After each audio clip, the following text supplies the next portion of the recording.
സങ്കീർത്തനങ്ങൾ 92 അധ്യായം 1 മുതൽ 15 വരെയുള്ള വാക്യങ്ങൾ.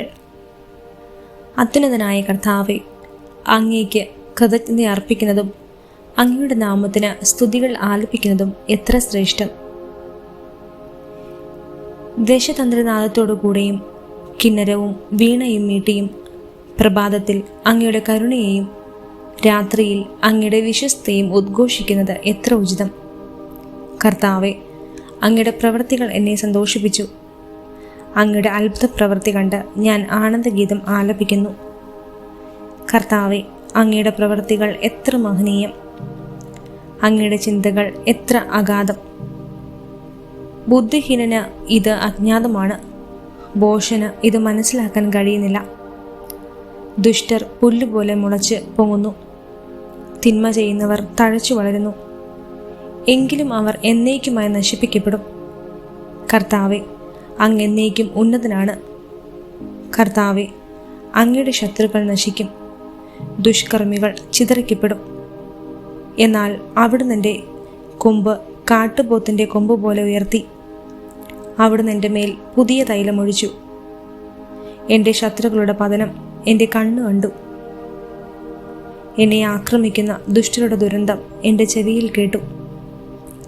നീതിമാന്മാർ പന പോലെ തഴയ്ക്കും, ലെബനോനിലെ ദേവദാരു പോലെ വളരും. അവരെ കർത്താവിൻ്റെ ഭവനത്തിൽ നട്ടിരിക്കുന്നു. അവർ നമ്മുടെ ദൈവത്തിൻ്റെ അങ്കണത്തിൽ തഴച്ചു വളരുന്നു. വാർദ്ധക്യത്തിലും അവർ ഫലം പുറപ്പെടുവിക്കും. അവർ എന്നും ഇല ചൂടി പുഷ്ടിയോടെ നിൽക്കും. കർത്താവ് നീതിമാനാണെന്ന് അവർ പ്രഘോഷിക്കുന്നു. അവിടുന്നാണ് എൻ്റെ അഭയശില. അനീതി അവിടുത്തെ തീണ്ടിയിട്ടില്ല.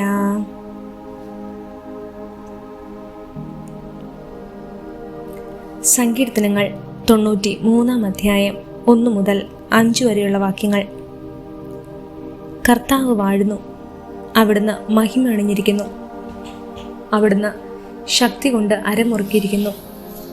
ലോകം സുസ്ഥാപിതമായിരിക്കുന്നു, അതിനിളകം തട്ടുകയില്ല. അങ്ങയുടെ സിംഹാസനം പണ്ട് മുതലേ ഉറപ്പിക്കപ്പെട്ടിരിക്കുന്നു. അങ്ങ് അനാദി മുതലേ ഉള്ളവനാണ്. കർത്താവെ, പ്രവാഹങ്ങൾ ഉയരുന്നു, പ്രവാഹങ്ങൾ ശബ്ദമുയർത്തുന്നു, പ്രവാഹങ്ങൾ ആർത്തിരമ്പുന്നു. സമുദ്രങ്ങളുടെ ഗർജനങ്ങളെയും ഉയരുന്ന തിരമാലകളെയും കാൾ കർത്താവ് ശക്തനാണ്. അങ്ങയുടെ കൽപ്പന വിശ്വാസ്യവും അലംഘനീയവുമാണ്. കർത്താവെ, പരിശുദ്ധി അങ്ങയുടെ ആലയത്തിന് എന്നേക്കും യോജിച്ചതാണ്.